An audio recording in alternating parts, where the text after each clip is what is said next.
ప్రముఖ global star Dhanush హీరోగా captain Miller cinema తెరకెక్కిన సంగతి తెలిసిందే. ఈ సినిమా జనవరి నెలలో విడుదల కానుంది. సంక్రాంతి కానుకగా ప్రేక్షకుల ముందుకు రానుంది. తమిళంతో పాటు తెలుగులోనూ విడుదలవుతోంది. మూవీ విడుదల అవడానికి కొద్ది రోజులే ఉన్న నేపథ్యంలో చిత్ర బృందం తాజాగా ఆడియో లాంచ్ కార్యక్రమాన్ని ఏర్పాటు చేసింది. చెన్నైలోని నెహ్రూ స్టేడియంలో ఈ కార్యక్రమం జరిగింది. ధనుష్ అభిమానులు పెద్ద ఎత్తున ఈ కార్యక్రమానికి హాజరయ్యారు. కార్యక్రమం ముగిసిన తర్వాత కెప్టెన్ మిల్లర్లో నటించిన నటికి చేదు అనుభవం ఎదురైంది. ఓ వ్యక్తి ఆమెతో అసభ్యంగా ప్రవర్తించాడు. దీంతో ఆమె అతనికి తగిన విధంగా బుద్ధి చెప్పింది.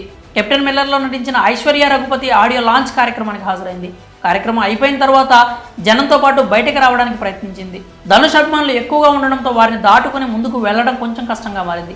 ఈ నేపథ్యంలో ఓ వ్యక్తి ఐశ్వర్య రఘుపతితో తప్పుగా ప్రవర్తించాడు. ఆమె వెంటనే అతన్ని గుర్తించింది.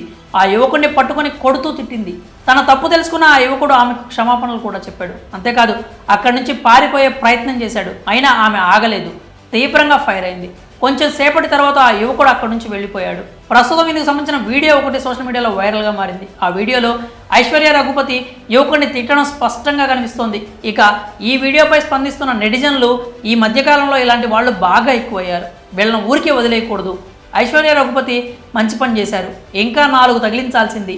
ఆడియో ఫంక్షన్లో సినిమా వాళ్లకు చేదు అనుభవాలు ఎక్కువ అవుతున్నాయి అంటూ కామెంట్స్ చేస్తున్నారు. కాగా కెప్టెన్ మిల్లర్కు అరుణ్ మాధేశ్వరన్ దర్శకత్వం వహించారు. ధనుష్ సరసన ప్రియాంక అరుల్ మోహన్ నటిస్తున్నారు. శివరాజ్ కుమార్, వినాయకన్, నివేదిత సతీష్, ఐశ్వర్య రఘుపతి, ఎడ్వర్డ్ సొన్నెన్ బ్లిక్ కీలక పాత్రలో కనిపించనున్నారు. ప్రముఖ మ్యూజిక్ డైరెక్టర్ జీవి ప్రకాష్ సంగీతం అందించారు. సెంథిల్ త్యాగరాజన్, అరుణ్ త్యాగరాజన్లు నిర్మాణ బాధ్యతలు చేపట్టారు. కెప్టెన్ మిల్లర్ ఆడియో లాంచ్ కార్యక్రమంలో తనతో తప్పుగా ప్రవర్తించిన వ్యక్తికి ఐశ్వర్య రఘుపతి బుద్ధి చెప్పడంపై మీ అభిప్రాయాలు కామెంట్స్ రూపంలో తెలియజేయండి.